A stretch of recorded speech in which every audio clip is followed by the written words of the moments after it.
প্রিয় শিক্ষার্থী, সমাধান এডুকেশন কেয়ারের আরও একটি নতুন ক্লাসে তোমাদেরকে স্বাগত। আজকের ক্লাসটিতে আমরা নবম ও দশম শ্রেণীর গণিত অনুশীলনী 9.1-এর উদাহরণ নম্বর 7-এর সমাধান দেখব। তাহলে চলো দেরি না করে শুরু করা যাক।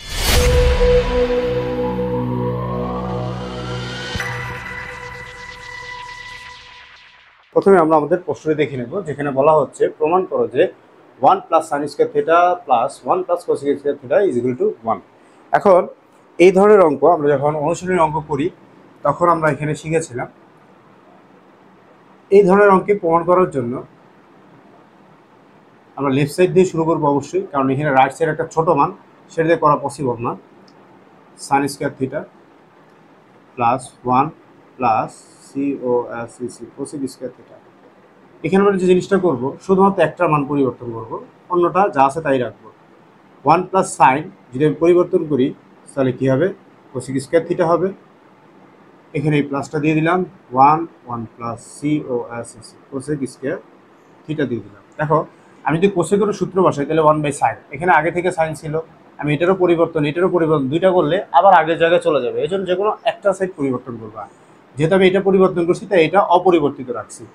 এখন এটা যেহেতু ভগ্নাংশ আছে যোগ আকারে, তাহলে লসাগু হবে, আর এখানে হর আছে একটাই cos স্কয়ার থিটা, এটা যেটা 1 সরাসরি গুণ হবে কারণ এটা পূর্ণ সংখ্যা, তাহলে এখানে হবে cos স্কয়ার থিটা, মাঝখানে প্লাস দিয়ে দিলাম, কোসেক দিয়ে কোসেককে ভাগ করলে হবে 1, 1 এর সাথে 1 গুণ করলে হবে 1, প্লাস দিলাম, এখানে থাকবে 1 প্লাস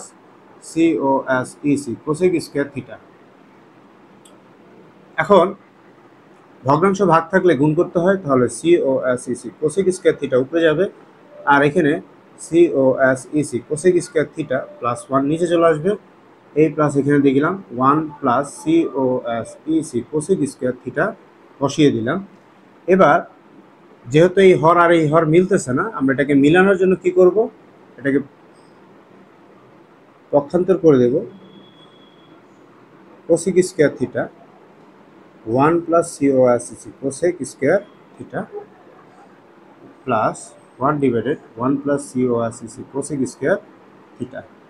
লসাগু আছে, লসাগু করলে এখানে 1 প্লাস কি হবে cos স্কয়ার থিটা, এটা যেটা ভাগ করলে 1 এর সাথে কোসেক গুণ করলে হবে কি cos স্কয়ার থিটা, এই প্লাস এখানে দিলাম, এটা যেটা ভাগ করলে 1 এর সাথে 1 গুণ করলে হবে 1।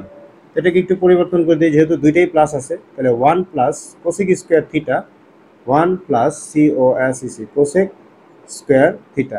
এখন দেখো এই রাশি আর এই রাশি সম্পূর্ণ সিমিলার মিলে গেছে, তো এটা ভাগ হয়ে গেলে আমাদের এখানে থাকবে কি 1, যেটা আমাদের রাইট সাইড প্রমাণ করতে বলছিল, তাহলে আমরা বলতে পারি যে আমাদের রাইট সাইড প্রমাণ হয়ে গেল। এই ছিল আমাদের উদাহরণ 7-এর সমাধান।